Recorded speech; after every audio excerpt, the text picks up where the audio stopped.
दोस्तों, हमने हनुमान चालीसा का सार समझने की जो एक छोटी सी कोशिश शुरू की थी, अब उसके आखिरी पड़ाव यानी कि आखिरी एपिसोड पर हम आ पहुंचे हैं, जिसकी शुरुआत होती है 35वीं चौपाई के साथ, जो कि इस प्रकार है।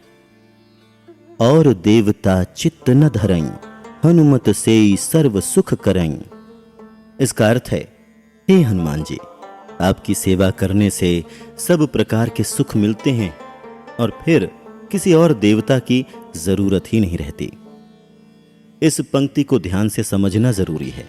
इसका यह मतलब बिल्कुल नहीं है कि हनुमान जी बाकी देवी देवताओं से सुपीरियर हैं या बाकी देवी देवताओं से छोटे हैं। इसका सिर्फ इतना सा मतलब है कि अगर आपकी श्रद्धा, आपकी निष्ठा हनुमान जी में है तो आपको जो प्रार्थना करनी है उनसे करें, उनकी भक्ति करें। अलग अलग देवी देवताओं की पूजा पाठ की जरूरत नहीं है।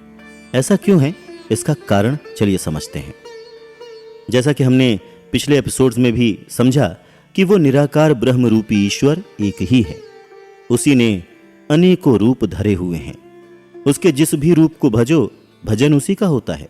तो जिस भक्त की ईश्वर के जिस रूप में श्रद्धा है, वो उन्हीं की भक्ति करे, भजन करे। वरना कुछ लोगों को कंफ्यूजन होता है कि हमने इस देवता की पूजा तो कर ली मगर दूसरे देवता तो रह ही गए, अब कहीं वो नाराज ना हो जाएं, या सभी देवताओं की बराबर बराबर पूजा होनी चाहिए तभी हमारा भला होगा।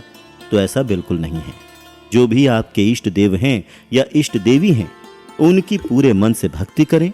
10 अलग अलग दिशाओं में भागने की जरूरत बिल्कुल नहीं है, क्योंकि आखिरकार सभी एक ही चेतना है, कोई छोटा या बड़ा नहीं है। आगे तुलसीदास जी कहते हैं, संकट कटय मिटय सब पीरा, जपत निरंतर हनुमत बीरा। इसका अर्थ है, हे हनुमान जी, जो आपको याद करता रहता है, आपका ध्यान करता रहता है, उसके सारे संकट कट जाते हैं और सारी पीड़ाएं मिट जाती हैं। सच कहें तो जो मन भक्ति में लीन हो गया, उसे कोई दर्द, कोई पीड़ा, कोई अभाव महसूस ही नहीं होता। भक्ति का आनंद ही उसकी सारी कमियों को पूरा कर देता है।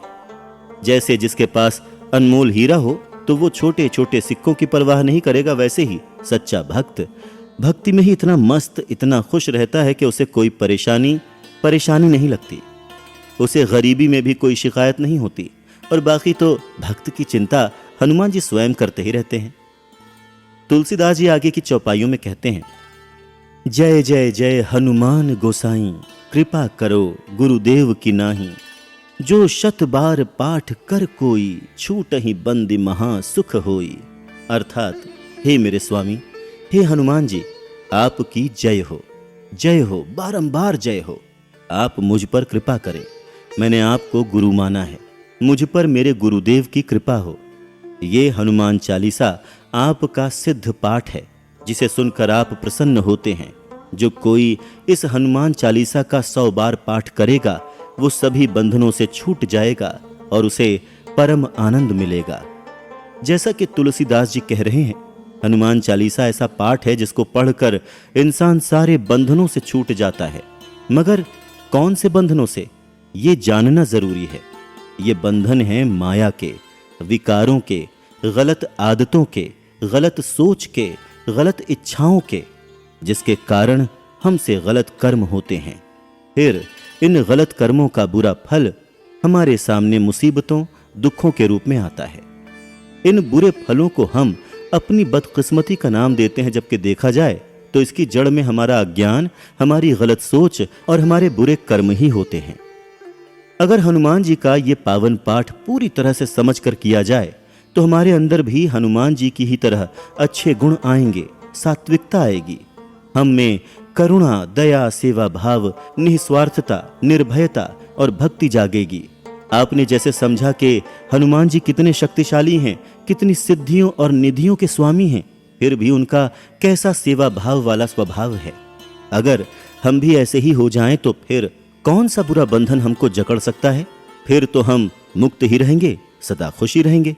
इसीलिए हम आपके लिए ये शो लेकर आए हैं, ताकि आप हनुमान चालीसा पूरी तरह से समझ कर पढ़ें, जिससे आपके अंदर बदलाव हो। बिना समझे बूझे पढ़ा गया पाठ फल कैसे देगा? कैसे हमारी सोच को, हमारे कर्मों को बदलेगा? ये संभव ही नहीं है।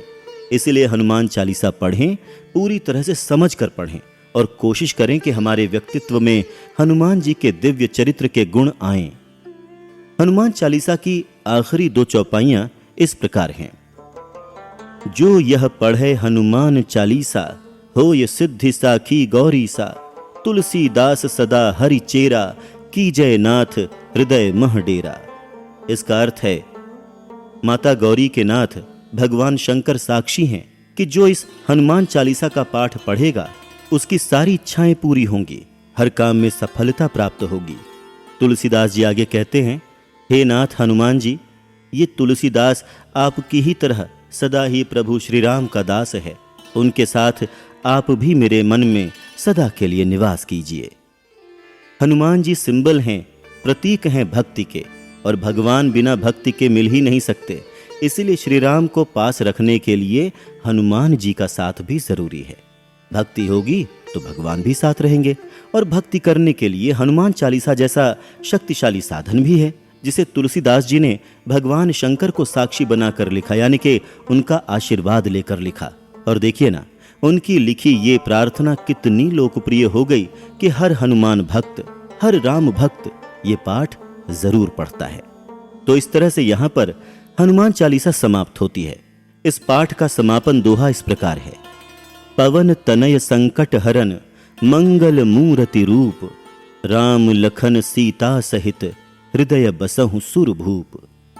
जिसका अर्थ है, हे पवन सुत हनुमान जी, आप संकटों को हरने वाले हैं, संकट मोचन हैं, आनंद और मंगल के साक्षात स्वरूप हैं।